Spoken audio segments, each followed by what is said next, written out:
Hi everyone, I'm Jo Fry and this is my channel Jojo Fry Rocks, and this isn't a video that I was actually planning on making, but I feel like recently I've been having a lot of discussions on kind of different various guitar YouTube channels, live streams and things about Kurt Cobain, my original guitar hero, if you remember the video that I made about him, and him being a good guitarist or not.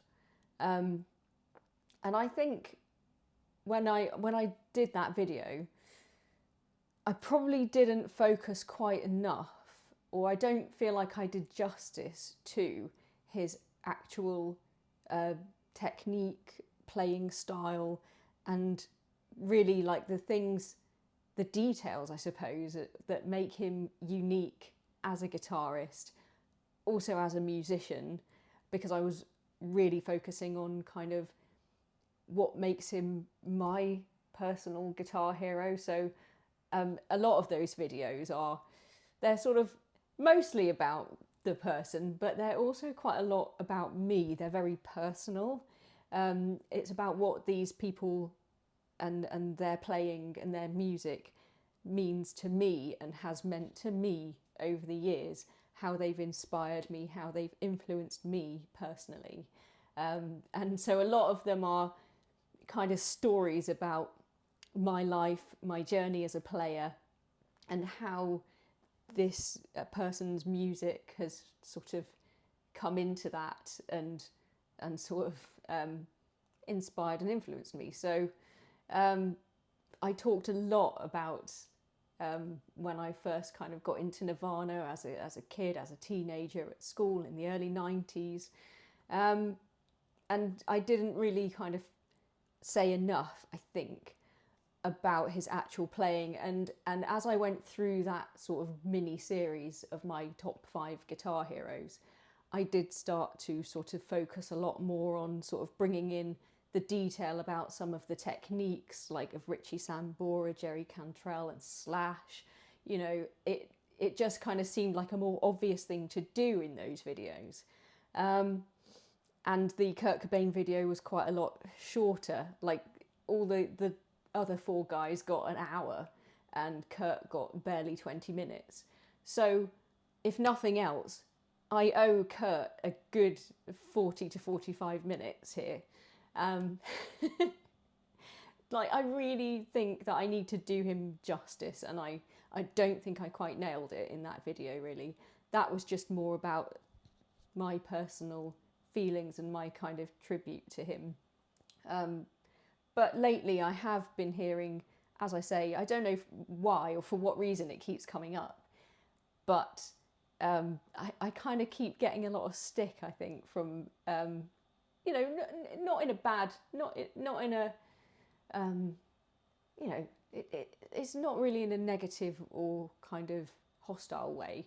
Just that there are a lot of guitarists out there who don't believe Kurt Cobain to be a good guitarist. And maybe it's because he keeps sort of featuring in lists that people don't think that he should be in.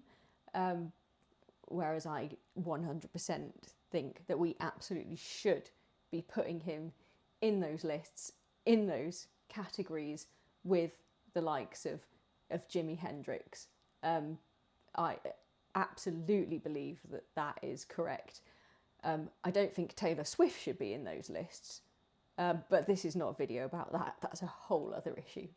But yeah, I think that his actual playing was unique. He was immensely talented, immensely musical, and he did things that made him sound like nobody else.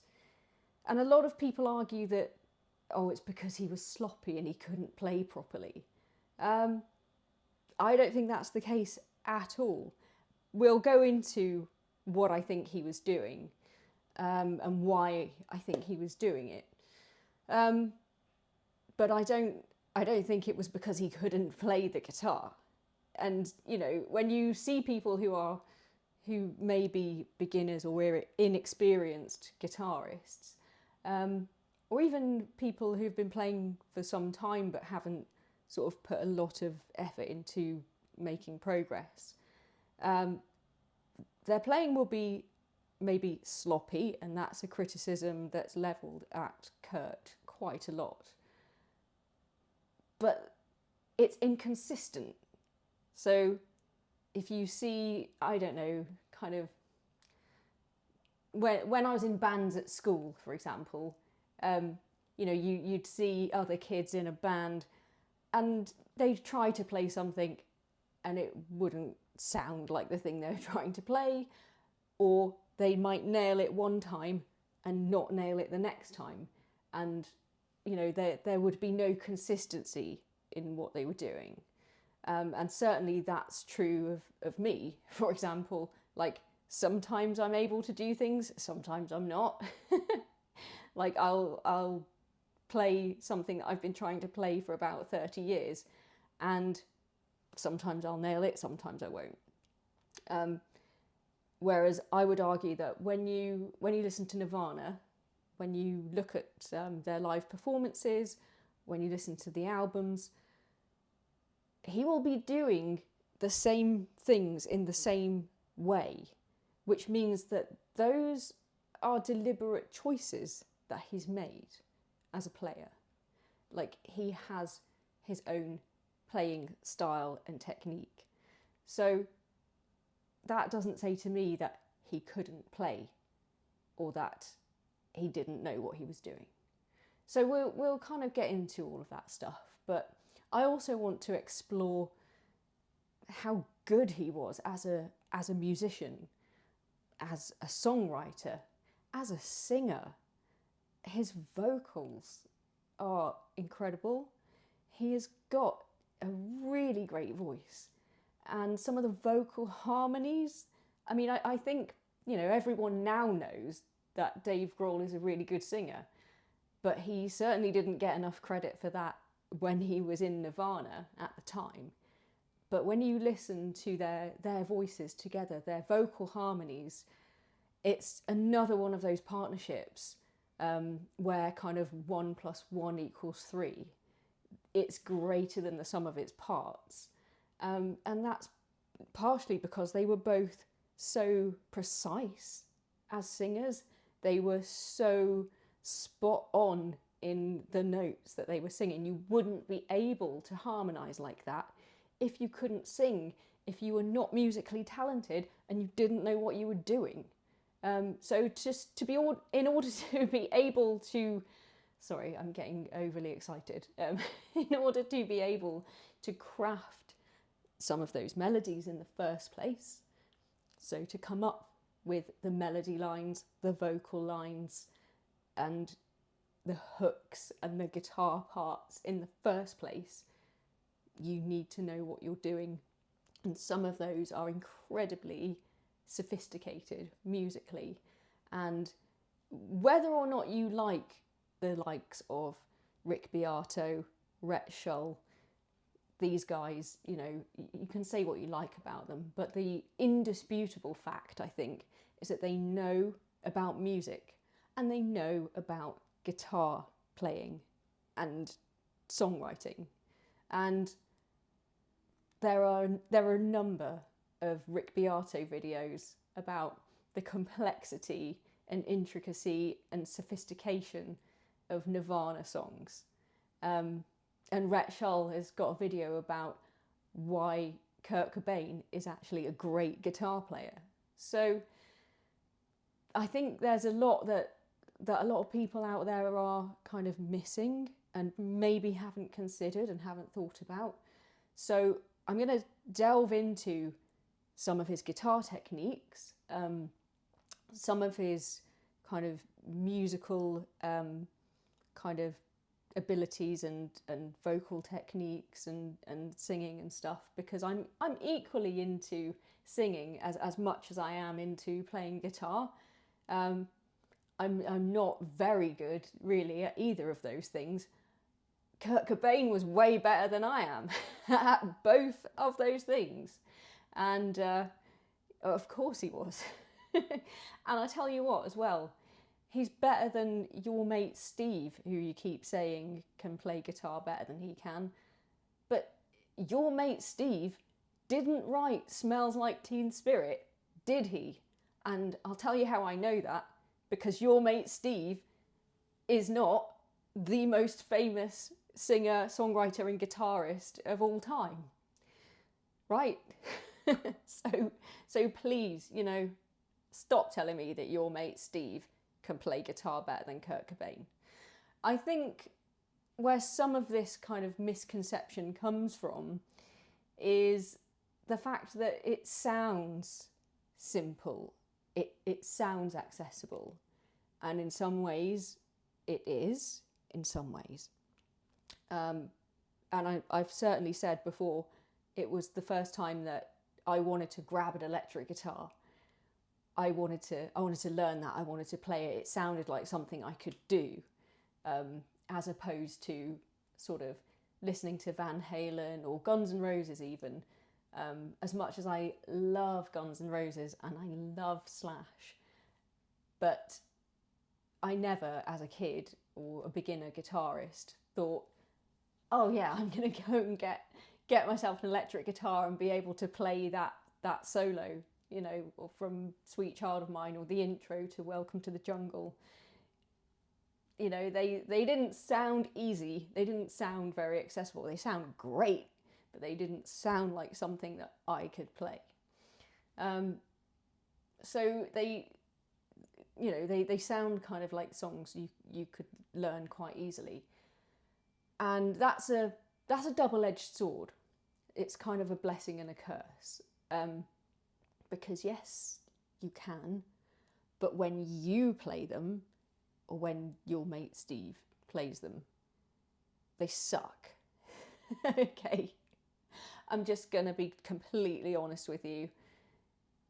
Everyone I've ever heard try to play a Nirvana cover or riff or even solo, any of Kurt's guitar parts, when you play it, you suck. It doesn't sound good. And I think this is where a lot of the sort of disdain almost for almost like the whole of grunge comes from, is that people have probably seen, it's probably been done to death, certainly by now, but at the height of its popularity, if you've been out to the pub on a Friday night and you've seen, you know, every band in your town come up and do a version of Smells Like Teen Spirit, it was absolutely awful, right?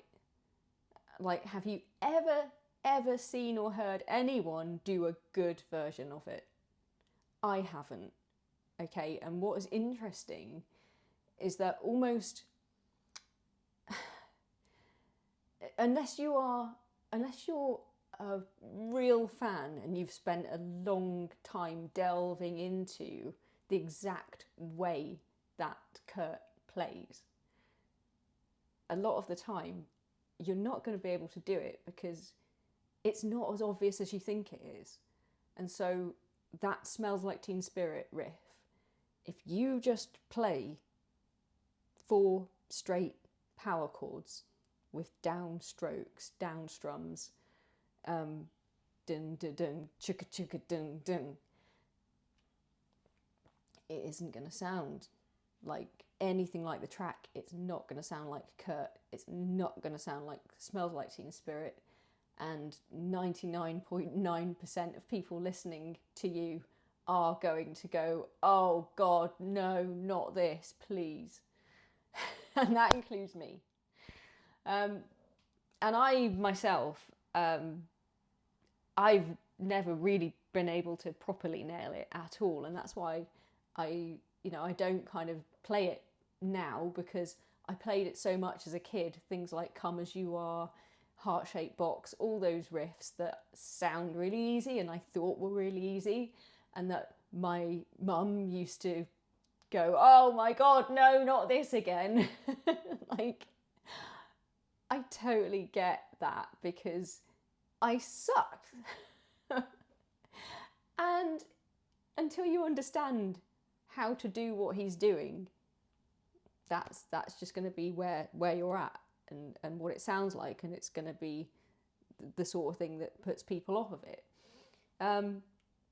So yeah, one guy who is a real, I'd say a true Nirvana fan in the sort of online guitar community is Mike from the Art of Guitar. I watch his channel quite a lot because he just seems to cover a lot of the songs that I want to learn to play. I think he's a really great guitar teacher. He breaks things down in a really easy to understand, easy to follow way. He's like the opposite of Rick Beato. I mean, I like Rick. I do watch Rick a lot. But as soon as he starts talking about how to play something, he's like, oh, well, you just do this, and then I'm completely lost. And I did actually try to do his. I got his Beato bundle. I got his ear training, his guitar lessons. Couldn't follow any of it. That might just be a me problem. Probably is. Actually, I will do a video at another point about who I think are the best sort of guitar teachers on YouTube, because I think, you know, there are some great ones, and there are some that I really enjoy, but you can't follow, and there are some that are actually really useful, but not quite as entertaining. So I'll touch on that another time. But yeah, Mike. Minnesotan Mike, lovely Mike. He's just so nice. I thought he was Canadian to start off with, but he's actually a Minnesotan. And he is a real, like, he really loves metal, but he also really loves grunge. So I think he must be about the same age as me, kind of in his early 40s, maybe late 30s. It seems like he grew up kind of the same time I did and into the same kind of stuff.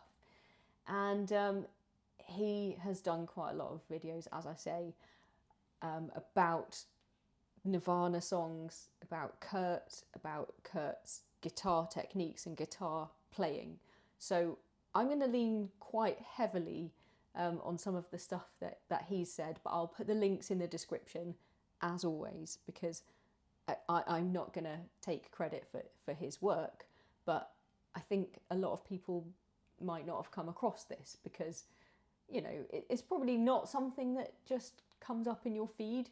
If you're not actively sort of looking to learn these songs, then you might not have even watched his channel before.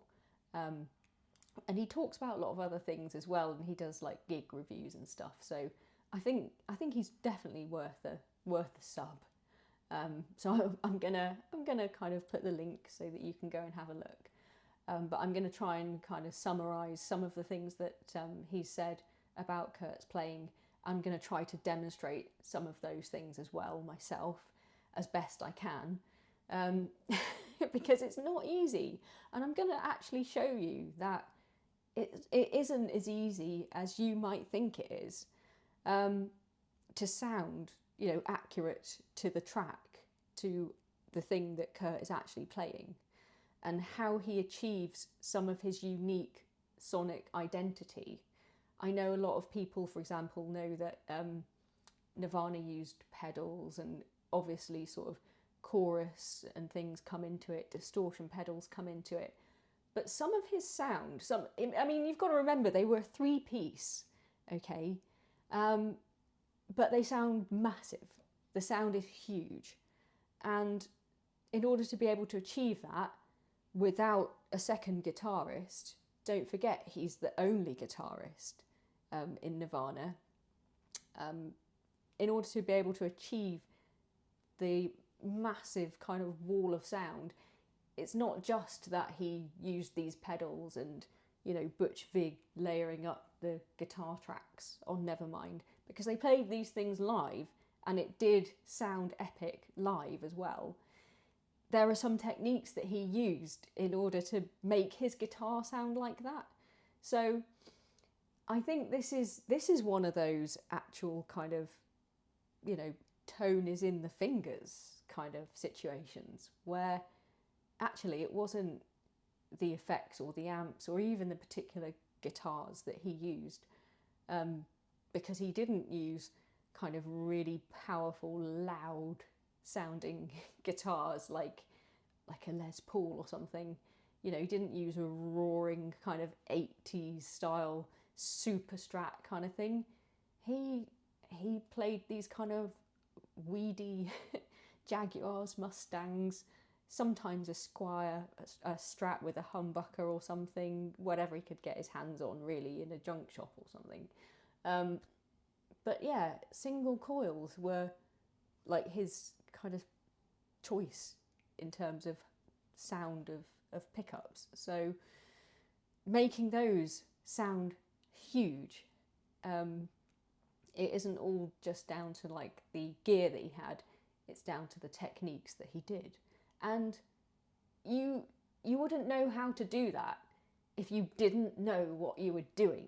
Like, you wouldn't be able to achieve that kind of sound.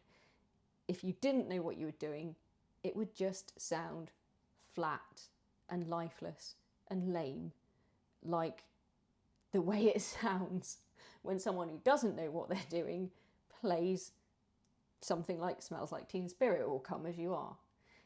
And sometimes the instincts that we have or that we've been taught to do by guitar teachers and things actually stop you from being able to make that kind of a sound. If you're kind of playing it too well or too cleanly, or you're doing things like muting open strings like we're always taught to, you know, with your left hand and your right hand, mute the open strings, only play the strings, only fret the notes that you want to fret, only hit those notes, then it's gonna sound dull, flat and lifeless. So to really kind of get into some of those techniques, I'm gonna grab a guitar, plug in, and kind of walk you through some of them, and show you that A, he knew what he was doing, and B, it's not as easy as you think.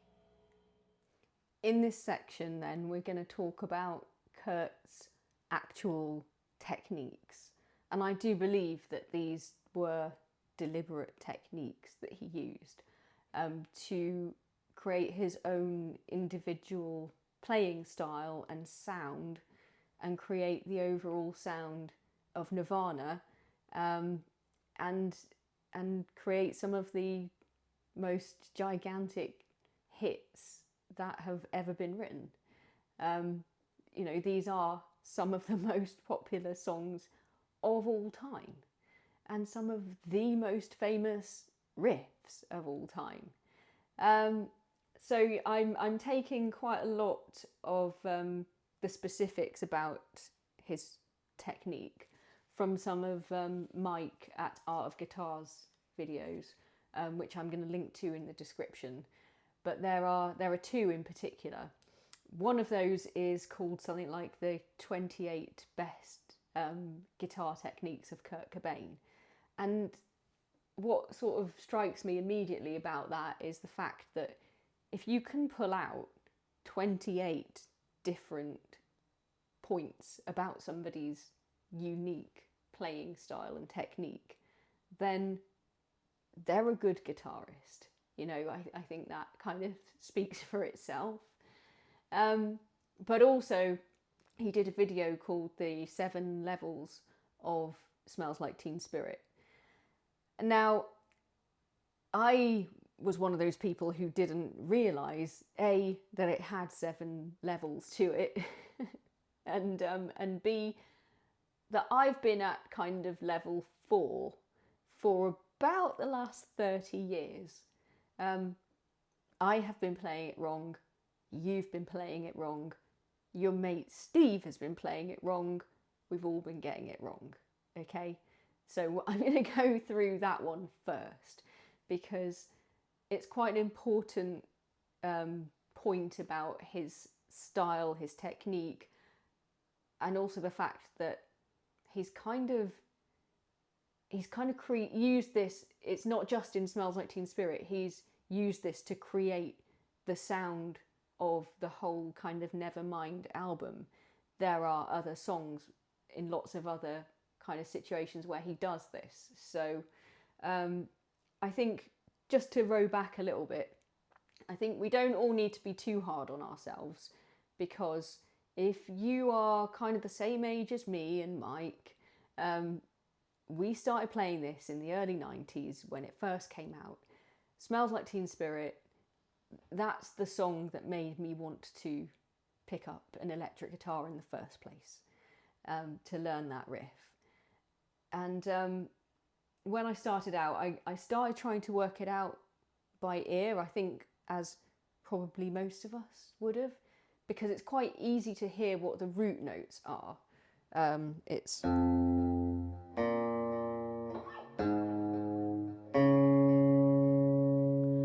So then you start thinking, okay, I could play bar chords at that point. I knew all the major and minor bar chords, root 6 and root 5. So I then started thinking, trying to figure out, well, it doesn't sound major, is it minor? And I started going, no, it doesn't sound minor. And I just kind of looked for a tab book, because it was, so that would have been, 94, 95 by then. And there were tab books out that gave you all the Nevermind tabs. So when I found out what it was and realised that these were power chords, that was really my sort of first introduction to the power chord. Chords that only have 2 notes, the root and the fifth. So then I kind of realised why I'd been struggling to work out whether it was minor or major, because it isn't either, it's just.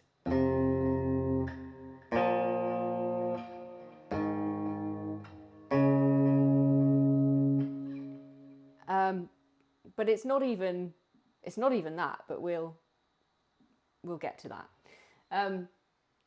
So yeah, then I started sort of playing it that way, just to begin with, to start off with. The power chords with, plenty of energy, some quite aggressive strumming, muting the strings in between, and hitting the open strings sort of on the turnaround. So I was kind of doing it like this.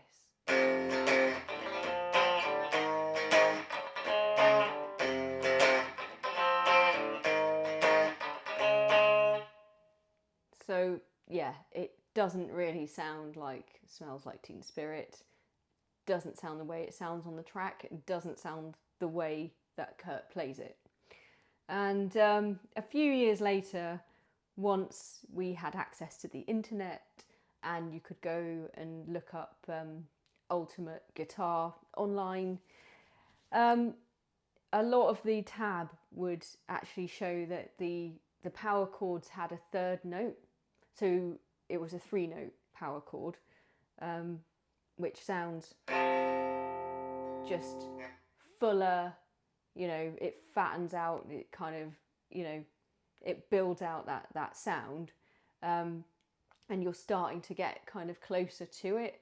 So I thought, well, okay, that's it. That's why it didn't sound right when I was playing it to start off with. So over those, the course of a few more years, I sort of practiced playing it like that with the with my kind of 2 fingers, fretting those 2 notes on all of the power chords. So.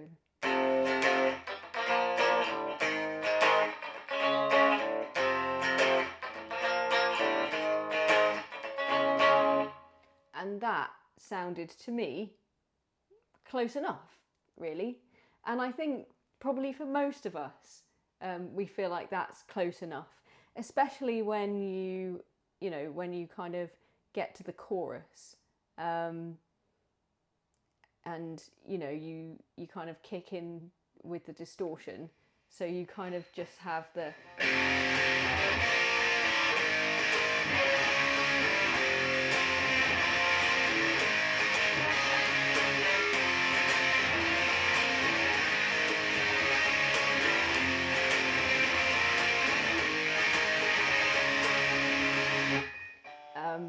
it's so much fun, and it just, well, you know, you kind of think, well, it doesn't matter because it's meant to be loud and noisy, and your ear isn't picking out the notes at that point anyway. But as fun as that is, it still isn't right. And you know, it might be a lot of fun for you as a player, and it certainly is, but for your audience, in some respects that just sounds like noise.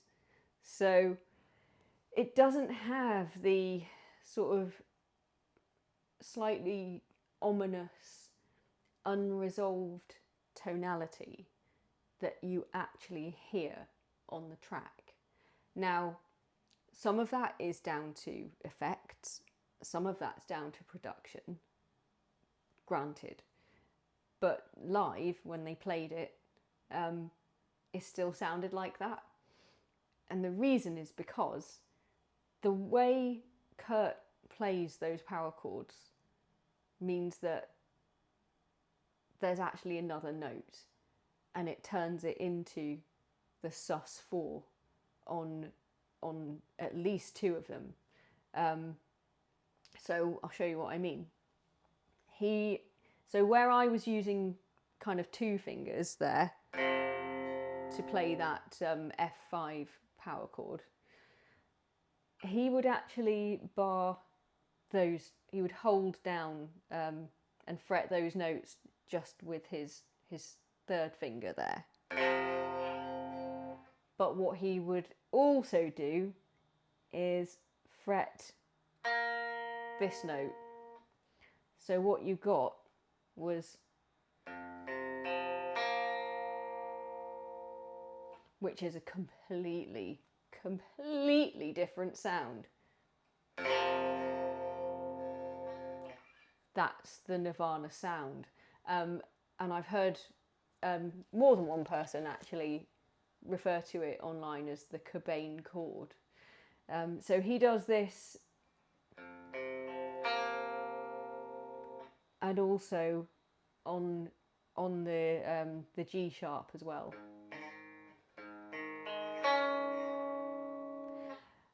And when I found out about this, the first thing I thought was, oh, that sounds like Black Hole Sun.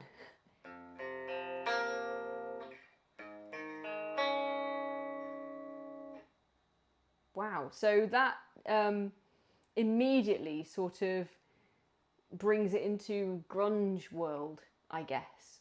That whole kind of soundscape, you know, it's evocative of that entire kind of Seattle sound, just by the addition of one extra note in both of those chords.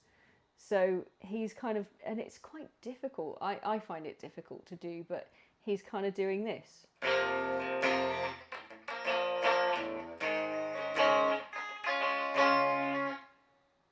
And that is an entirely different, that's a whole different ball game. The other thing that he does is something that I covered, I think, in my Jerry Cantrell from Alice in Chains video, where I called it reverse rake, but it's just basically an upstroke. And this was something of a revelation to me, that this riff kind of starts on an upstroke, which feels kind of in some way wrong and unnatural.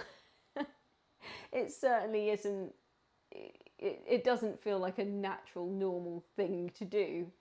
But then we're not talking about that, are we? We're talking about somebody who was very different, very unique, and did things in their own way, which made it sound different from anything that you'd ever heard before, and this is why. So it kind of emphasizes that sus4, if you like, by not kind of starting with the root note. If you start with an upstroke, you kind of hear that then right away. So it's right there, kind of in your face, really. So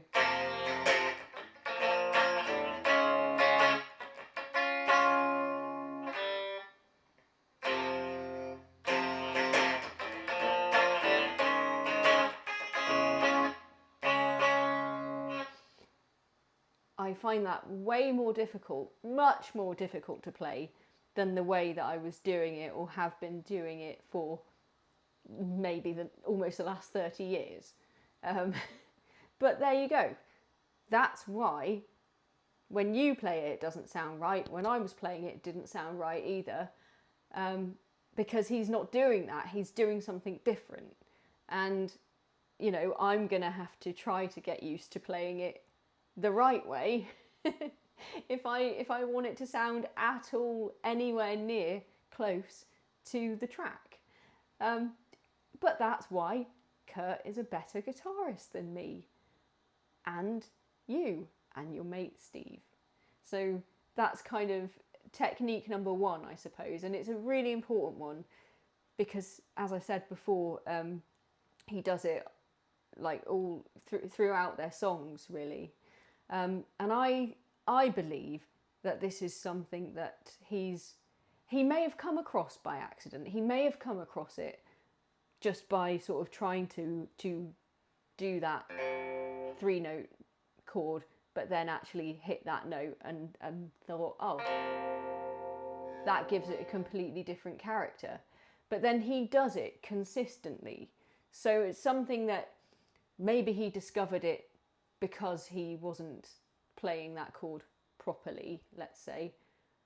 But I believe that it's something that is intentional, and that he's carried on doing, and he does it consistently throughout the kind of the time that they were making albums and doing live performances. So it's not just lazy or sloppy playing. It may be something that he didn't intend to do originally, but he discovered it and decided to make it an important part of his sound. Another quick thing about the way that Kurt sometimes plays power chords, which I think is really cool, and I think is one of those techniques that he developed because he's not only the lead guitarist, he's the only guitarist. It's a power trio, so he's got to try to do what he can to fill out the sound, to make it sound bigger than it is, or try to make it sound like there's maybe even more than one guitar sometimes. So this is just a really quick, really cool technique that he does. He bends power chords, and I think this not only gives it a sort of distorted, dissonant sound, but it somehow makes it bigger, louder. I don't know, maybe there's something about two strings being bent at the same time that kind of makes it out of phase or something. I don't know technically how it works, but it definitely works. So this is the kind of thing that he will do.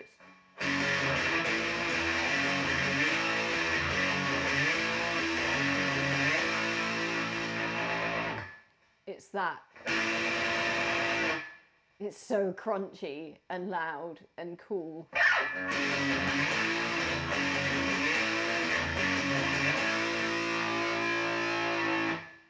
Otherwise, it just sounds like this.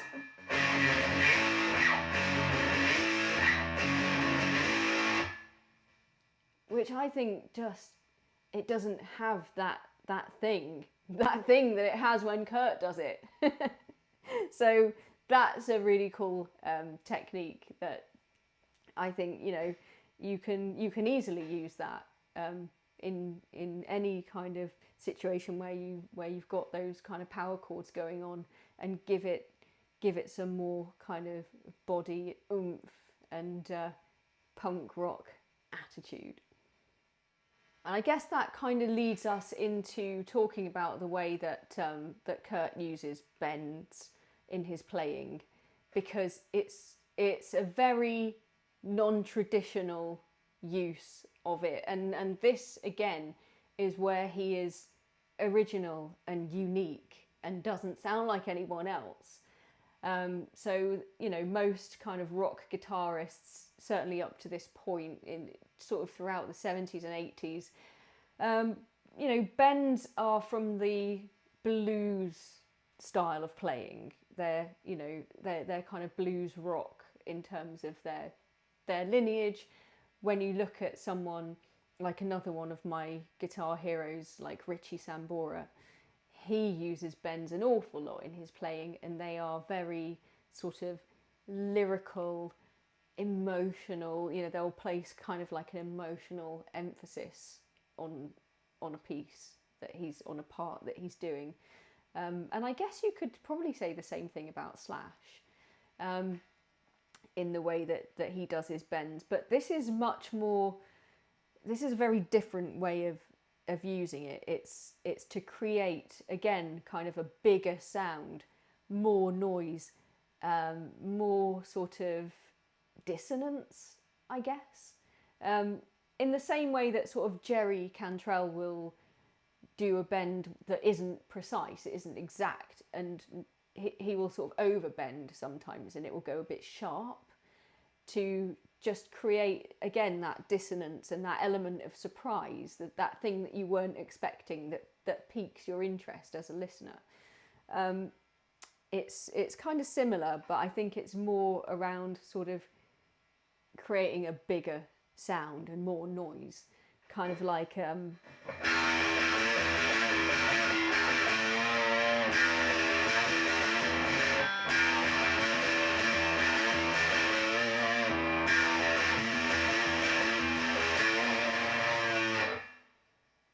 it's so cool to play. It's so fun. Absolutely love it. You know, he does it here as well.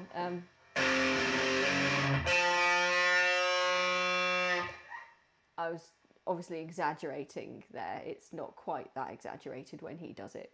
But yeah, that's another way in which he uses kind of well-known guitar techniques like bending strings, but not in a way that you would expect, in a way that is different and makes him sound different from anybody else. And those things are deliberate choices. He isn't doing that by mistake. He's doing that because of the way it sounds to achieve that effect, which I think is super cool. Another feature of Kurt's playing, which I think is really important to the sound, and something that is another one of those where you almost have to unlearn the things that you might have been taught if you've ever had lessons. I haven't really. I had a few lessons as a kid, but nothing, you know, I didn't work through grades or anything like that. You know, I might have learned a few scales, that's probably it. But one of the things that I'm actually trying to get better at and improve is my palm muting, or muting strings that you don't necessarily want to hear when you're playing, when you're fretting notes, or playing chords, maybe just triads. You don't, you know, there'll be strings that you don't want to hit because you don't want them to ring out. But there are a lot of times where I think, again, this is in order to get a more epic, bigger sound, fill out the sound. You need to really let those notes and those strings ring out as much as you possibly can to achieve Kurt's sound. So especially on a riff like Come As You Are, for example, if you if you sort of mute after you've played the notes, it's gonna just sound really dead and quite lame.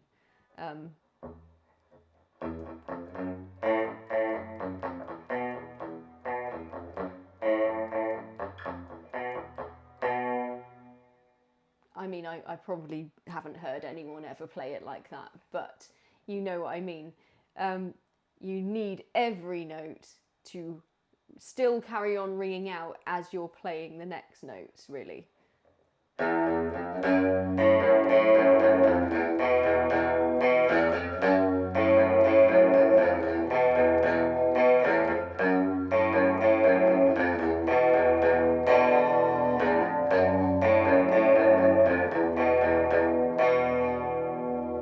And given that I accidentally just did it there, I'm going to talk about the next thing, which is sometimes Kurt will hit open strings and kind of let those strings ring out, not mute them.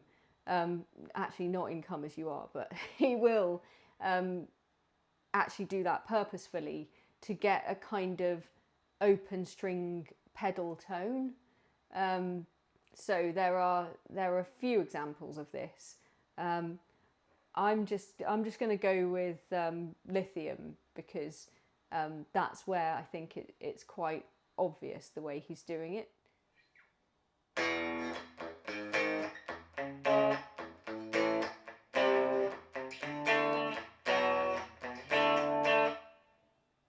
Which has kind of got that whole pedal tone thing connecting it together. And I've just realised playing it then, it sounded a tiny bit policey. I don't know if it's probably just some of the tone that I'm getting from this Boss Katana patch, but suddenly just reminded me a little bit of a police riff then, which, you know, I wouldn't be surprised. We're going to come on to Kurt's influences. He doesn't cite them as one of them actually, but it does go wider and further than sort of the Beatles and the Pixies.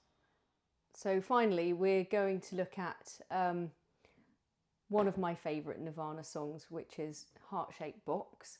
It brings in some of those techniques, like letting the notes ring out. That's super important for this riff. Also, it's the first song that I ever learned in drop D. So it was my introduction to the world of drop D, which was a whole new world when I first discovered it. So yeah, really important to let those notes ring when you play them.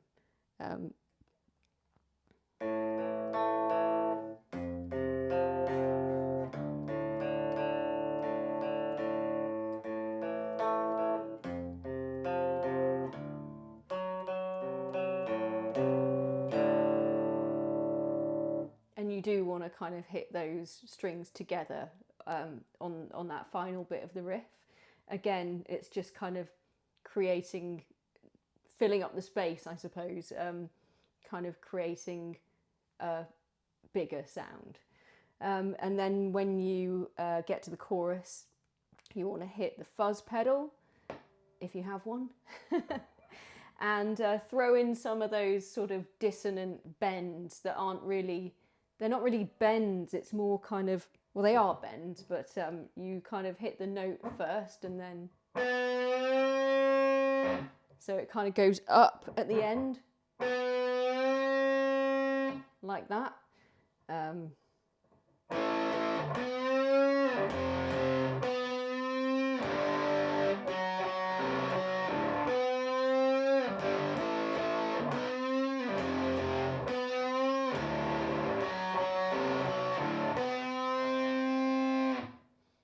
It's one of those that you just have to feel. You have to kind of feel your way through it. But I think it sounds really great, and it's still probably my favourite Nirvana song to this day.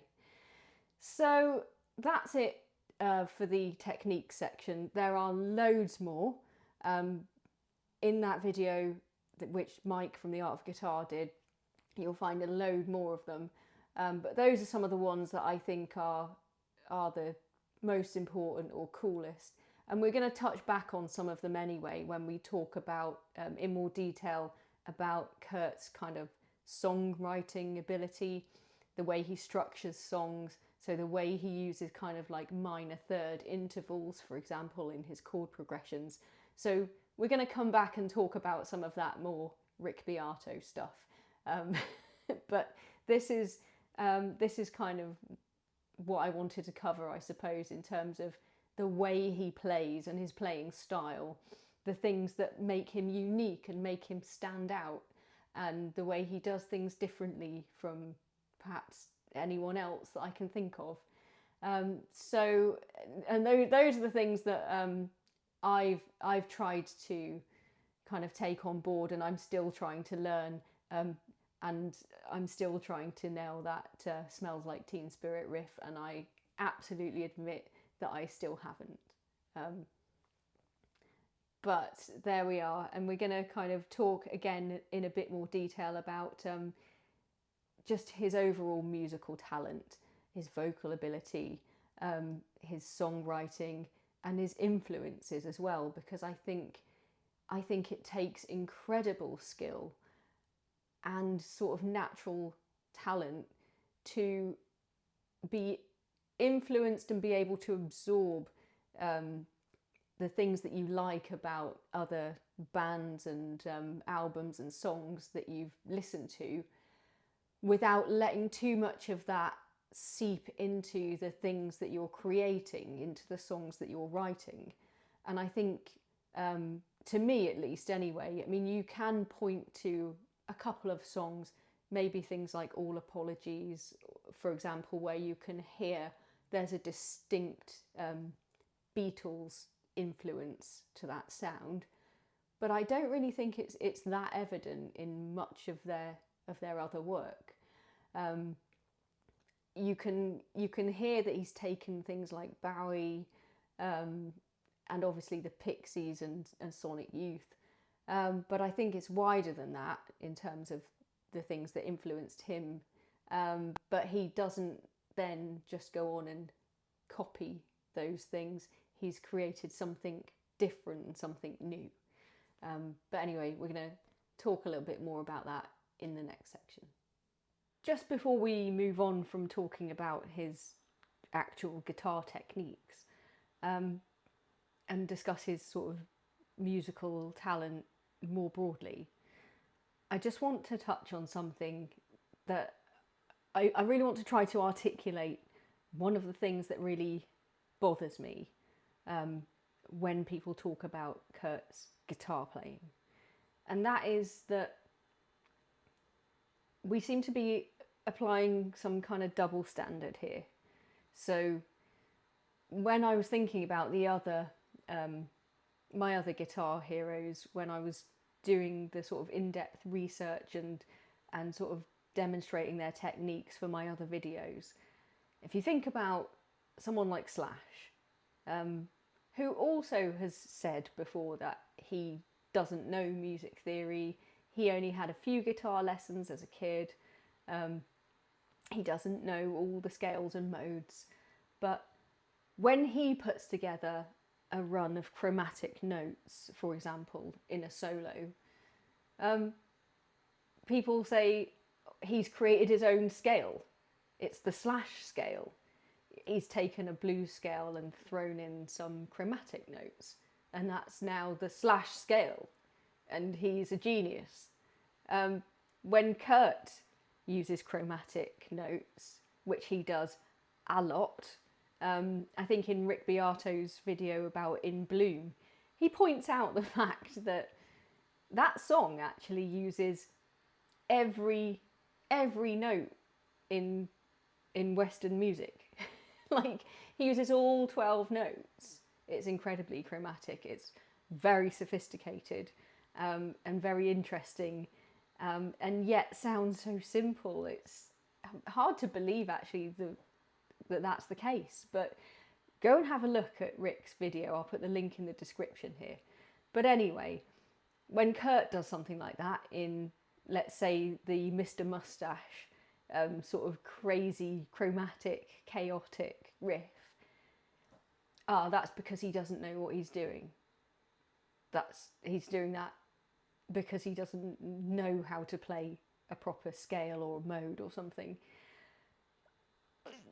Which is just like, what? That's a real double standard there. You know, where you have something like, you know, All Apologies.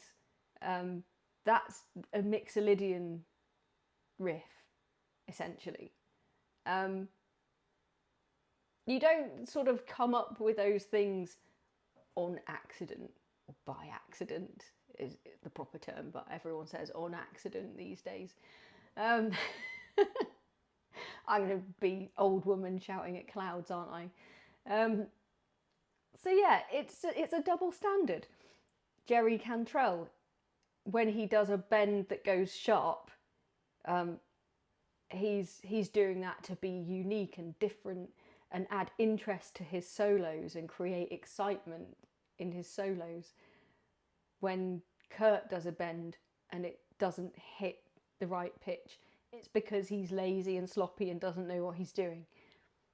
Who's to say that? I mean, where does this come from? I know that you could say, well, you can, you know, watch a lot of interviews with Kurt where he says he doesn't know music theory, he didn't learn how to play properly, and, you know, he didn't practice guitar, etc., etc. I've also seen videos where he talks about, you know, first learning to play guitar. He learned Back in Black by AC/DC. You know, he learned some Queen riffs. I mean, you don't kind of learn that stuff and then forget it and then suddenly become unable to play anymore. And also, let's not forget that people say a lot of things, and the image that they were trying to portray, because they definitely were creating very consciously an image of rebellion, of rejecting the old school, rejecting the kind of classic or established way of doing things. It was punk rock. That's what he was trying to do. So he doesn't want to be seen to be copying what's gone before. He doesn't want to be seen as the geeky kid who sat at home in his bedroom with his guitar practicing, because that's not the cool, rebellious punk image that he's trying to put across. But I have no doubt in my mind that as a kid, as a teenager, that is exactly what he was doing, sitting in his bedroom, practicing guitar, exactly like the rest of us, exactly like Slash, exactly like any one of your other guitar heroes. I'm 100% certain that that's what he was doing with his time. So yeah, it's just weird to me that there is this kind of double standard at play a lot of the time.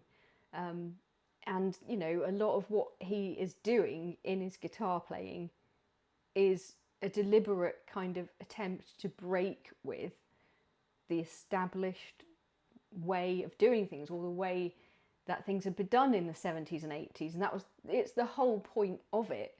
I saw an interview where somebody asked him, what does your band name mean? What does Nirvana actually mean? And I thought his answer was so great. He said, when you look it up, the word that comes up most often in the definitions that you'll find of Nirvana is the word freedom.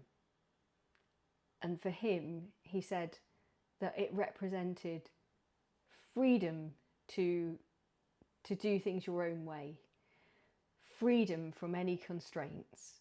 You don't have to fit yourself into any kind of box.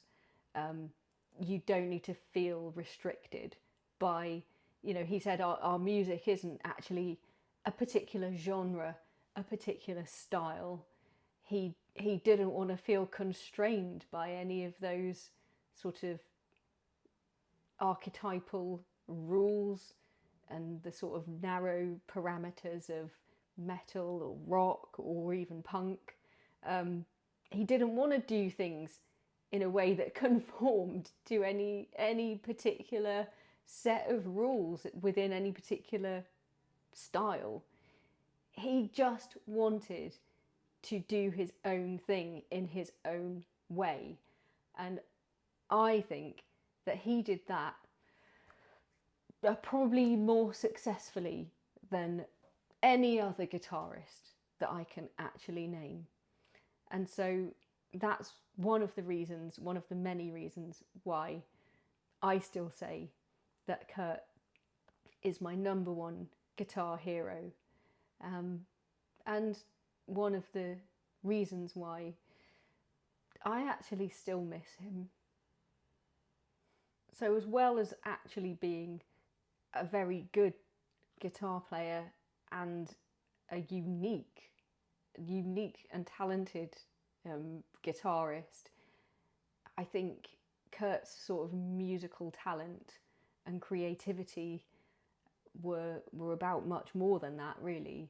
You know, his songwriting, his ideas of kind of melody and harmony, structuring and arranging songs, vocal ability as well, and ability to harmonize, and all of those things come into the unique sound and genius of Nirvana's songs. He clearly, there are some clear influences, I think, that he has spoken about himself. So firstly, the Beatles.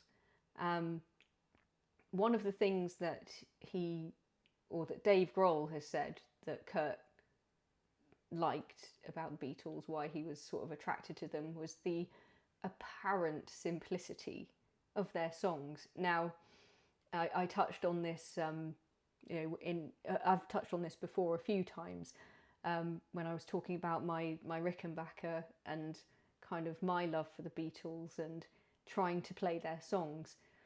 Anyone who's tried to play a John Lennon riff or a George Harrison riff will know it's not as simple as it sounds. It's not as easy as it sounds. Just because they're catchy and they sound straightforward, that doesn't mean that they're not complex songs in their construction, and it doesn't make them easy to play either. So I think that there's a lot of sort of common ground there between the Beatles and Nirvana, certainly. But yeah, that is a kind of common misconception. But I think, you know, there are also some things on a musical, technical level that you can point to and say, oh yeah, this is where you can see that influence, you can hear that influence coming through. They make use of a very Beatles-esque move in a lot of their songs, which is the use of diatonic chords, which is when you use chords that are outside of the key that the song is ostensibly in, when you kind of have a sudden modulation away from that home key. If you think about a Girl, for example, that song is in E minor, but it modulates to C sharp minor, which is the relative minor of E major. So that is a diatonic chord shift. The Beatles do something very similar when you get to the last three bars of Please Please Me, or you know, they would often do that, like when you think about the chorus of something like Lady Madonna, for example. That's another example of that sort of diatonic chord use or modulation. And you hear that through a lot of Nirvana songs. But yeah, just in terms of their kind of style of, you know, even the lyrics and things. One of the criticisms that was often levelled at the Beatles initially was that their, you know, their choruses and things were just nothing. It was just yeah, yeah, yeah, sort of like she loves you, yeah, yeah, yeah. So John's use of sort of vocal exclamations in their songs is something that obviously Nirvana have done as well. If you think about the chorus of Lithium, it's just yeah, yeah. That's all it is. That's a very sort of Beatles-esque thing to do, I think. And I started thinking about that a little bit more, and I thought actually that reminds me of some of the kind of 70s Bowie stuff as well. I think you can see that when, you know, he says like, hey man, all right, come on.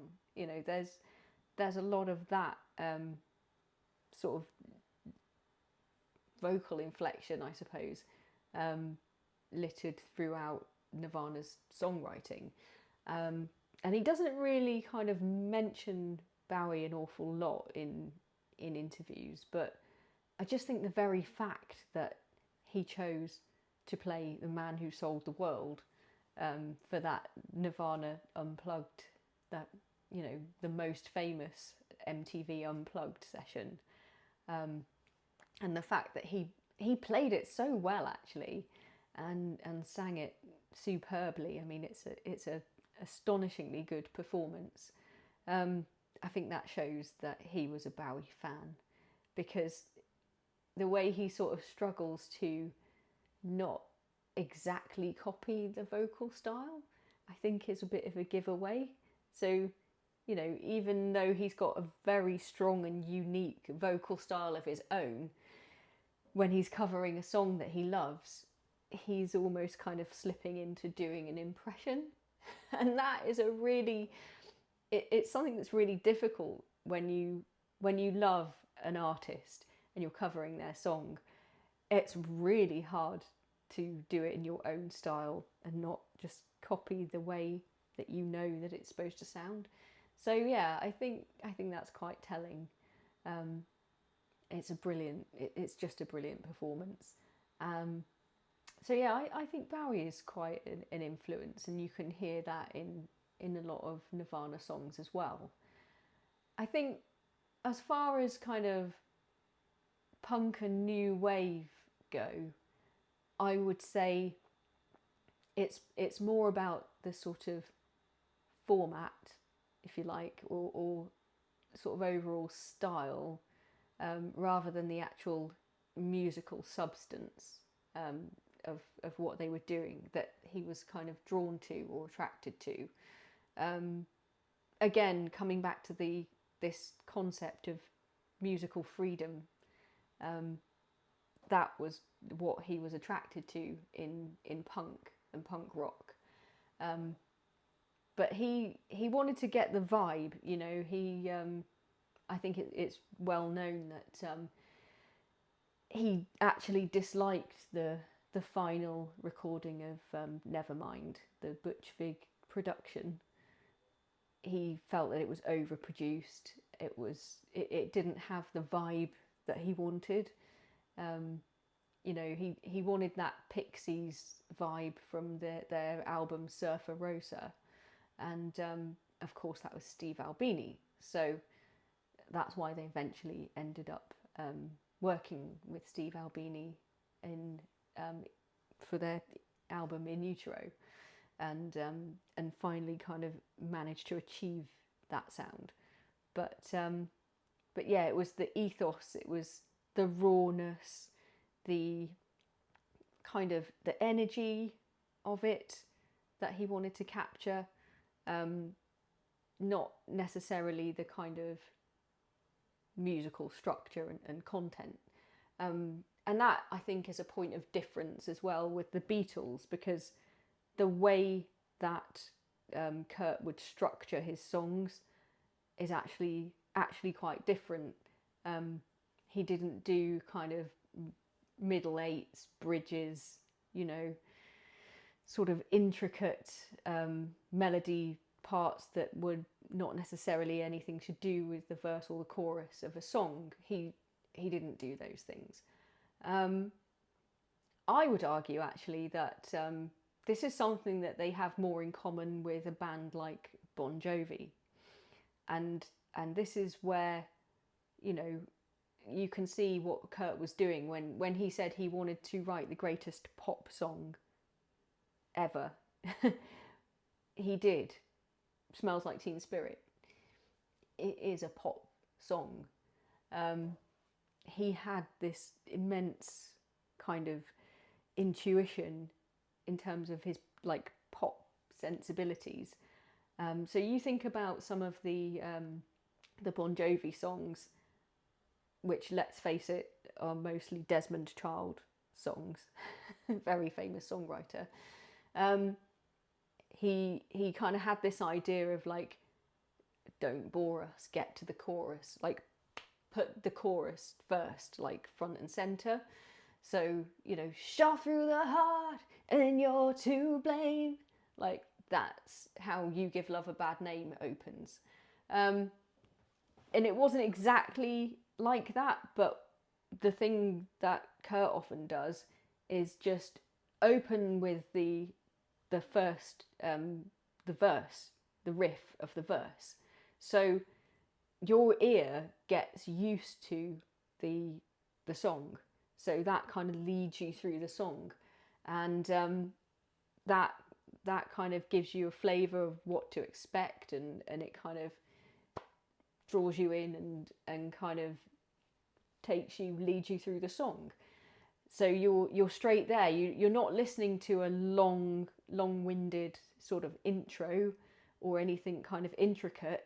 It's right there, and it's usually the guitar. It's usually kind of 4 bars-ish of guitar on its own. So he's giving you the harmonic information, the headlines of that song up front. And then it just builds. It builds from there. It's all about the dynamics. So let's kind of talk about that a little bit, I suppose. Like the songs are kind of structured around, obviously, just the 3 instruments. And it will be the guitar first, and then the drums will kick in, and then the bass will come in. And then often those things will kind of drop out. Or, you know, there'll just be a very, very simple guitar line, and there'll be a lot of space for the vocal when that comes in. And that, I think, is an influence from the Pixies. I think a lot of people will say, well, that he just kind of, he got that sense of dynamic shift from the Pixies, which I wouldn't argue with. That seems to make sense. That seems to follow. So, yeah, on Smells Like Teen Spirit, you just have those 2 notes ringing in the verse, while he sings quite sort of in quite a soft, low tone. It's certainly a very much quieter kind of voice than he uses for the chorus, where it builds to sort of absolute chaos and he's kind of screaming and you have these thundering drums that come in. You know, Dave is really kind of whacking hell out of them, and this sort of super tight bass line that's just keeping it all together.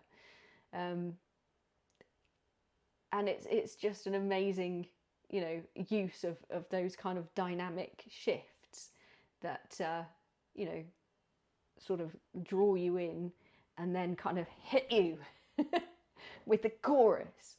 And there's no kind of like, yeah, pre-chorus and build up to it or anything. It's just the verse and then chorus, and then you're into the next verse. So the structure of the songs is quite easy to follow, and you're kind of set up at the beginning to kind of know what to listen to or what to expect, and it gets your ear in tune. And I think it's actually the same with his solos. And it's important to stress here that he does do solos. Almost every Nirvana song has got a guitar solo, okay?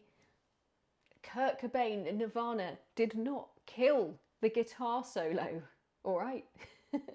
I just want to kind of clear that up. And most of the grunge, I hate the term, but most of the grunge bands, you'll find that all of their songs have solos. They still had guitar solos. Grunge, whatever you want to call it, didn't kill the guitar solo, okay? Pearl Jam have solos. Alice in Chains have solos, and they're really good. And Kurt's solos are really good. They follow and reinforce the vocal melody line of the song.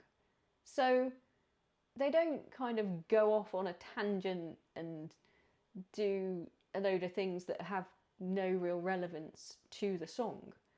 They support that melody that you've already been listening to, and they echo it, and they reinforce it, and they just kind of bring in a different kind of quality to the sound.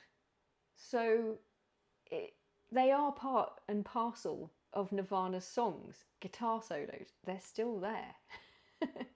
And they're actually brilliant as well. So yeah, I think that's, that kind of use of dynamics is where you can see that like Pixies influence as well.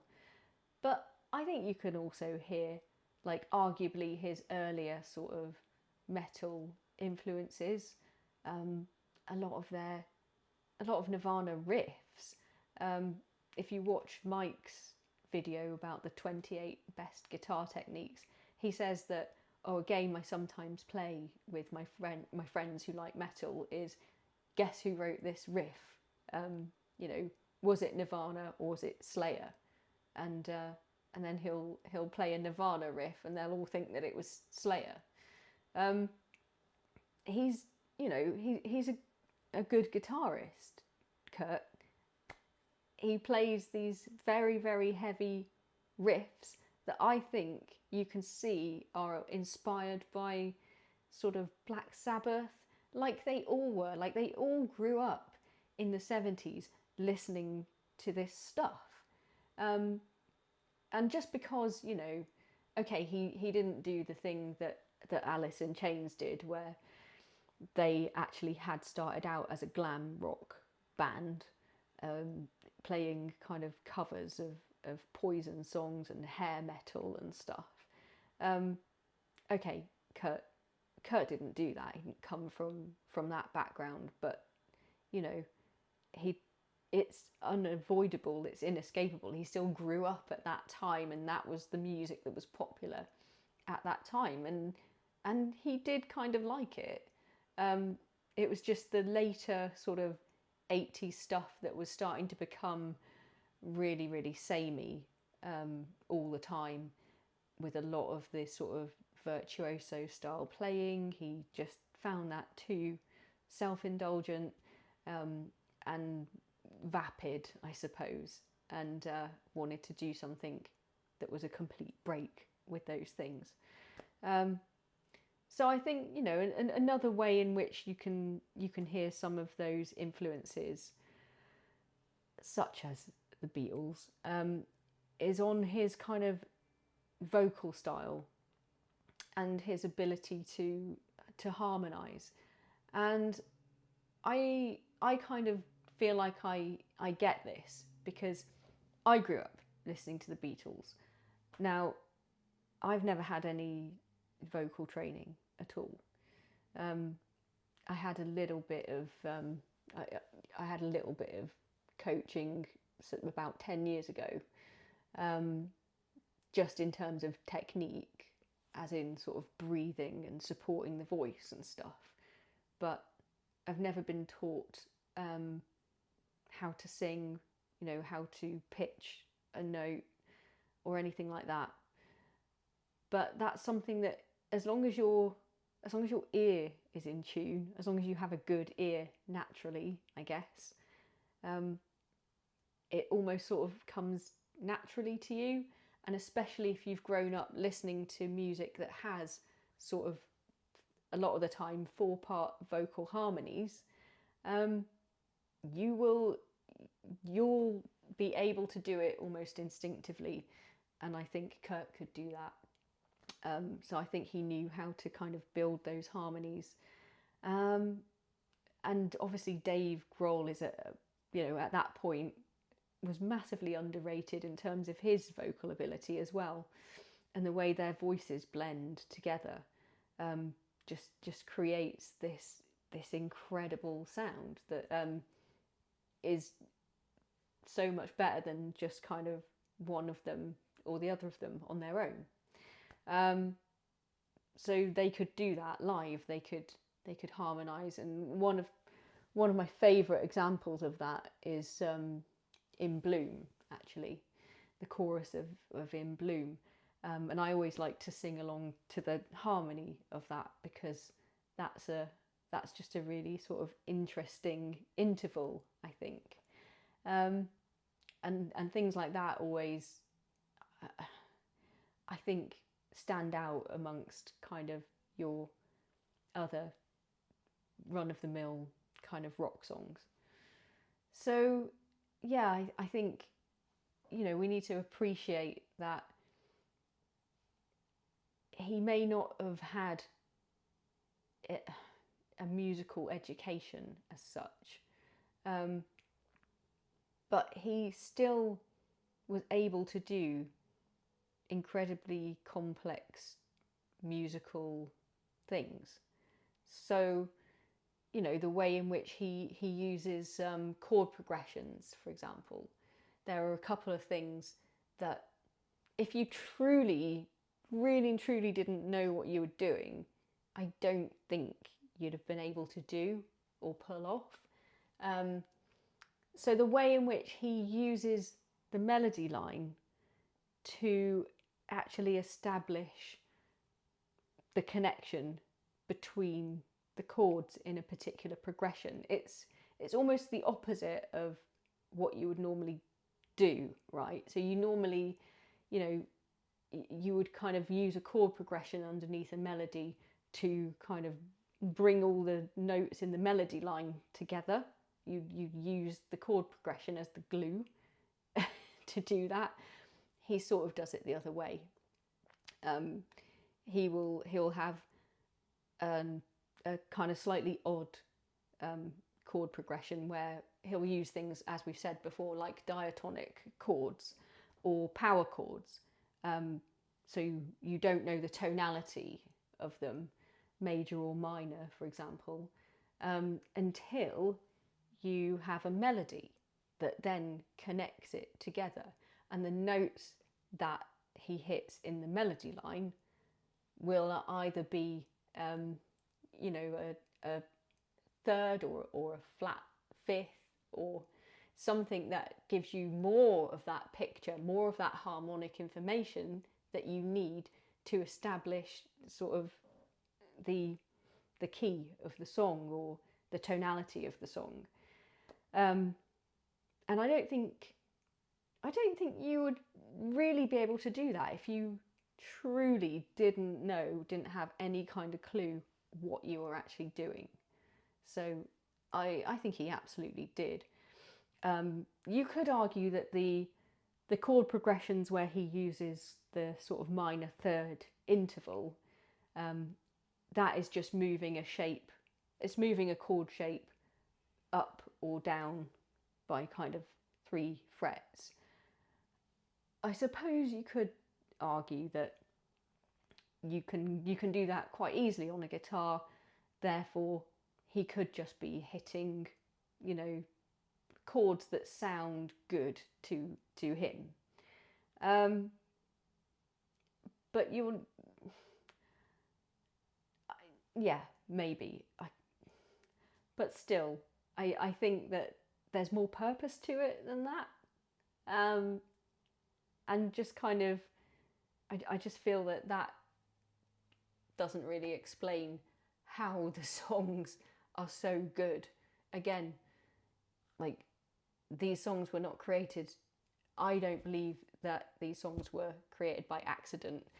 I believe that it's all very, very intentional, and that he knew what he was doing when he was doing it. But he did have a very good ear. He had a great ear for melody, and the way that they, often the melody lines will sort of rise and fall and then kind of not quite be resolved, but then the kind of turnaround starts again. It just is a fantastic way of sort of building tension, and kind of drawing the listener in, and then kind of reaching a very satisfying, bombastic chorus is a stroke of genius, I think. I don't ever actually think I've heard him sing out of tune. Obviously, we are talking about the days well before sort of auto-tune or pitch correction or anything like that. But all of his singing is in tune. He's hitting the pitches, he's hitting the notes that he wants to hit. And he wouldn't be able to do those vocal harmonies if he couldn't sing in tune. And just things like the MTV Unplugged performance, where he sings and plays, okay, Penny Royalty, completely by himself. So he doesn't even have, there isn't a second guitar playing. He doesn't, which I know Pat Smear was accompanying them for some of their songs, but on this one he wasn't. There's no bass, there's no drums. Kurt does that one totally by himself. It's not an easy song to play in the first place on the guitar. The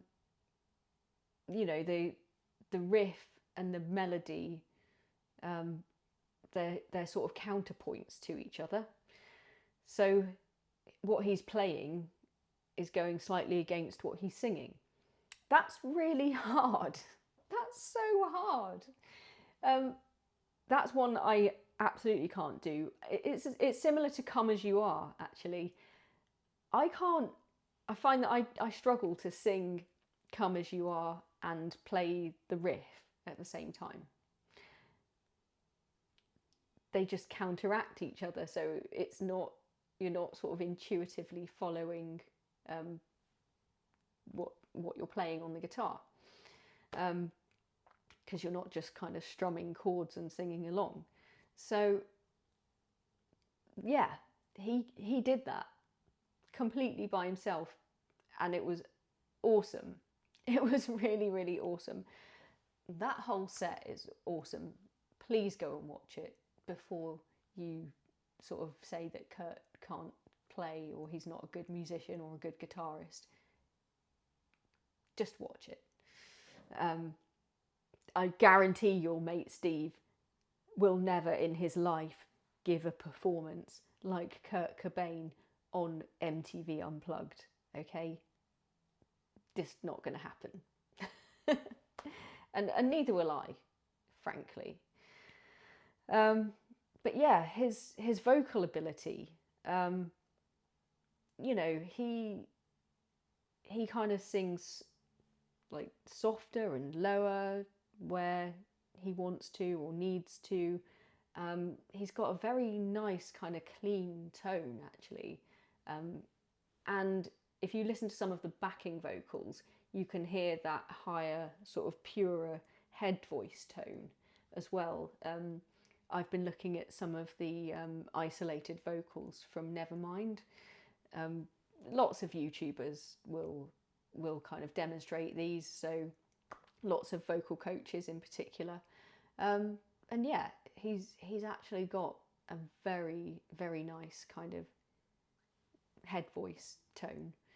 very clean, and perfectly in tune as well. So yeah, he's sort of tight on the vocals where it counts as well. Just his use of like consonants and sibilants,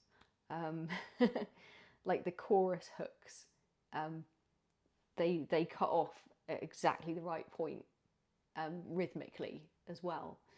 So yeah, his overall ability and kind of level of performance, I mean, there's a reason, okay? There's a reason why they were the biggest band in the world at that time, and why everyone you see in 2024 is still wearing a Nirvana t-shirt.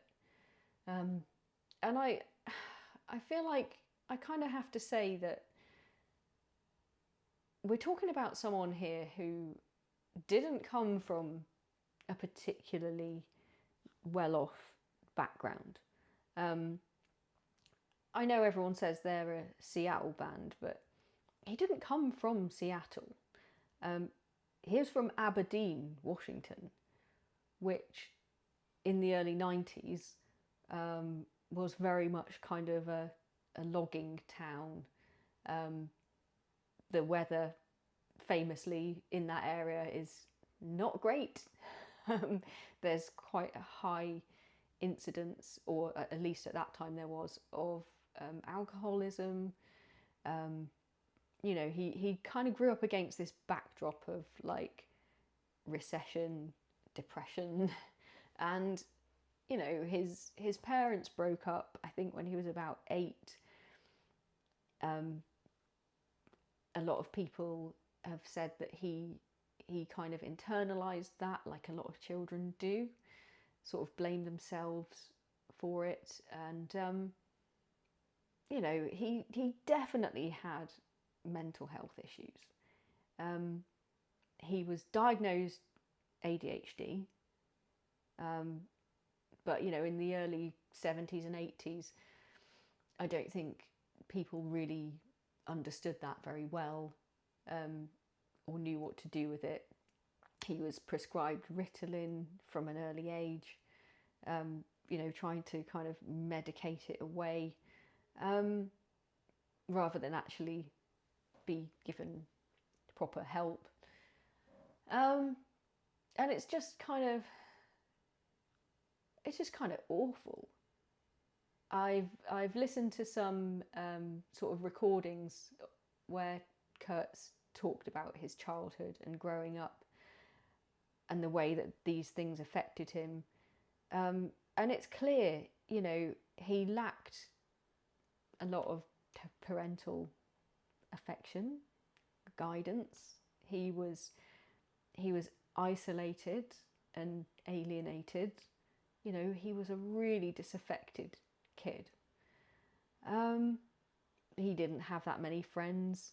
You know, it's genuinely kind of heartbreaking when I think about it as a parent myself of a son who's ASD.